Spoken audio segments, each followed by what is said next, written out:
let's go ahead, and I'll give you my first statement. And again, you get to decide, do you believe or do you feel it's make-believe? And here it is. The Bengals are a certifiable dumpster fire. Sell no matter how low on Chase Brown over T. Higgins and Jahmyr Chase. Okay, again, sell no matter how low on Chase Brown over T. Higgins and Jahmyr Chase. Do you believe in that statement, or do you feel it's make-believe?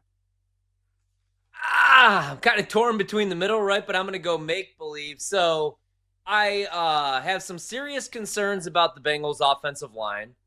It's not even week 5, and they've already off Joe Burrow. Run blocking has been a huge issue. And the metrics right now, the numbers aren't good for Chase Brown. Yards before initial contact, not breaking many tackles, but still a lot of season to go. And that was Jake Browning's first start, and that's a tough first start when you're on the road.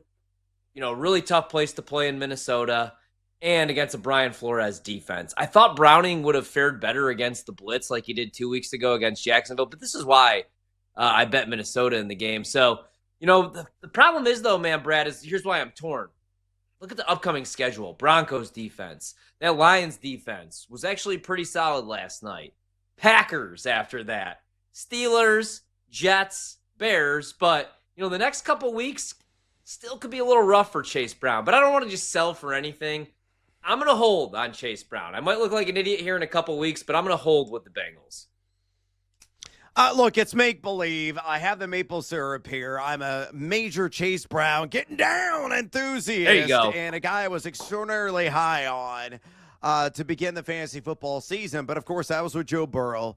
And what I thought would be at least a somewhat, that's all I'm asking, a somewhat competent offensive line. And they've been a turnstile, man. A bunch of Casper-the-Friendly ghosts here up front. Very transparent, very translucent. It's a major issue.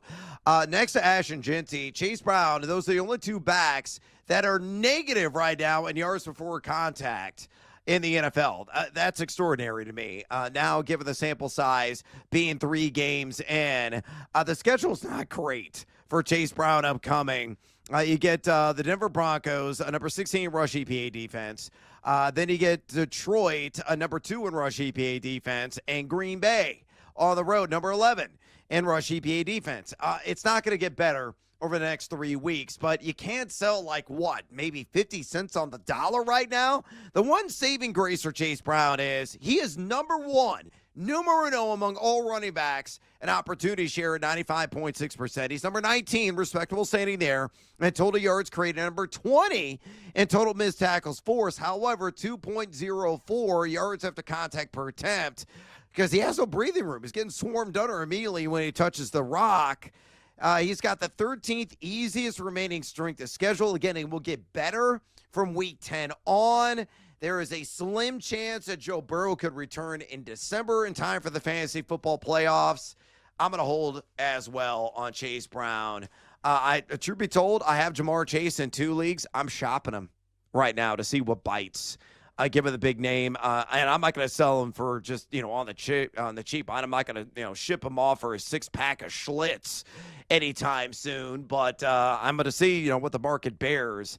Chase Brown, I already know the market's way down, so there's no point in shopping his services. All right, let's move on to another believe or make believe, and here's the statement: Jahmyr Gibbs and Dave Montgomery, off impressive showings in Baltimore, are legit fantasy lame. Again, keyword lame material week 4 versus Cleveland. Do you believe in that statement, or is it make-believe? I'm going to say make-believe. Bad matchup, right? Because this Cleveland defense is number 1 in the league. They're damn good. They just held Josh Jacobs in check. He didn't have over 35 rushing yards in that game. But with Gibbs' skill set, he could still catch 10 balls, right? Especially in a PPR league, man. Even if it goes for 30 yards like it did against Green Bay, you're still going to rack up some points. So I'm not benching Gibbs. Montgomery worries me a little bit, especially with his running style, the short yardage stuff, the goal line stuff against that front. But I still do like Gibbs, and I'm still keeping him in my lineup this week.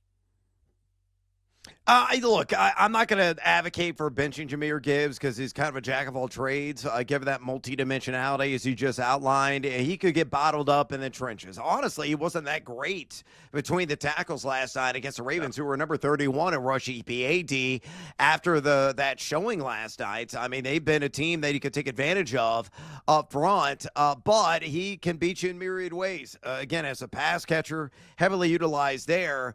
But I'm going to say believe. I think Dave Montgomery, yes, me, the advocate for mandatory Montgomery and Jackals. I think his fantasy lane material this week.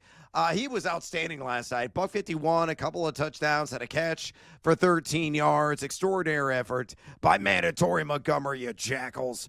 But you look at Cleveland, number 8 in rush EPA defense. Second fewest fantasy points allowed the running back position. 2.25 yards per carry, only 68 total yards per game. They allowed one touchdown to who? Chase Brown. Now, that was back in week 1, but they limited him like under 2 yards a carry in that game. I think mandatory Montgomery gets bottled up. He's touchdown or bust. He didn't score against Green Bay earlier this season. Only had like 40 combined yards. Could be more of the same. So I believe in what I just wrote there. All right, next statement. Ashton Jeanty should be considered a supreme buy low candidate given his RB31 standing and overall scoring and half-point PPR league. So do you believe, or is that make-believe, that Ashton Jeanty is that supreme buy low candidate? Oh, man, it's tough to believe right now because the Raiders' offensive line has been a damn mess. So I'm going to have to say make-believe.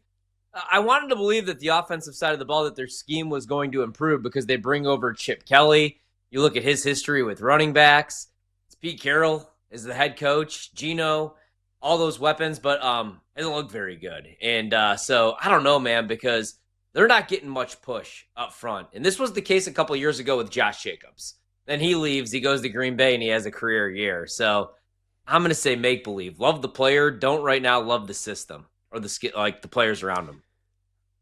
I believe. Look, he's having some issues with his vision, right? He's leaving yards on the field, but I think he's going to steadily improve. He's still getting it done in the advanced metrics categories. Let me give the proof of the pudding on that. Ashton Jeanty, number 21 in yak per attempt, outstanding 3.11 in that category. He is number 4 among all running backs in the NFL in total missed tackles, forced with 13. So he's got that shim, he's got the shake, he's up there in yards created per touch as well.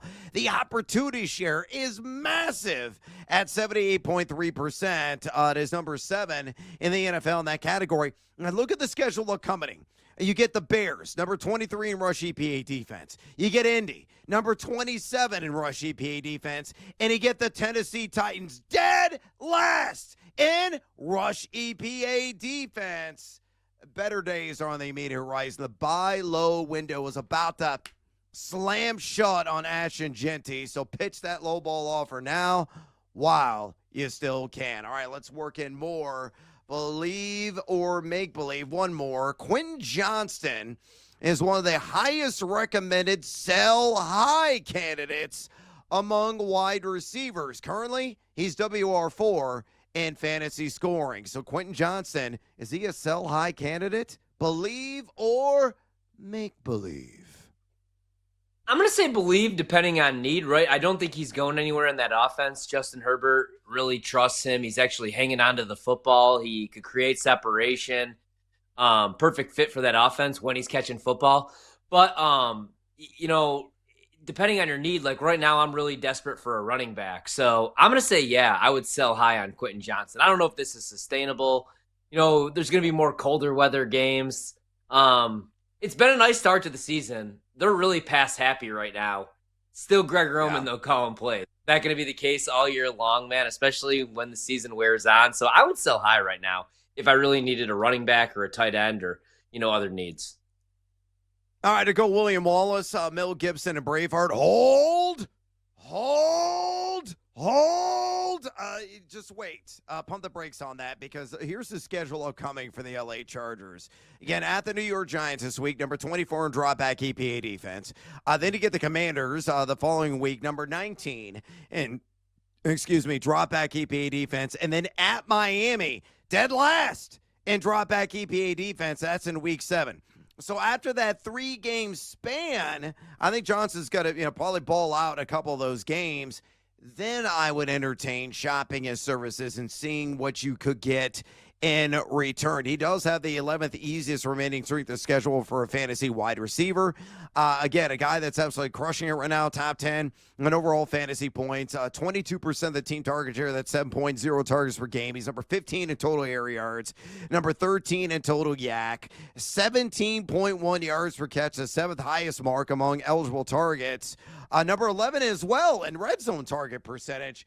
Very encouraging there. 133.9 passer rating he has generated when targeted. So, again, he's been quite special this season, but I'm going to wait until he gets through this really soft part of the schedule, and then I sell high. I might be mistaken, not taking advantage of the bull market, but I think it's going to be even stronger here in about 3 weeks, and you get, selling them for top on the dollar money.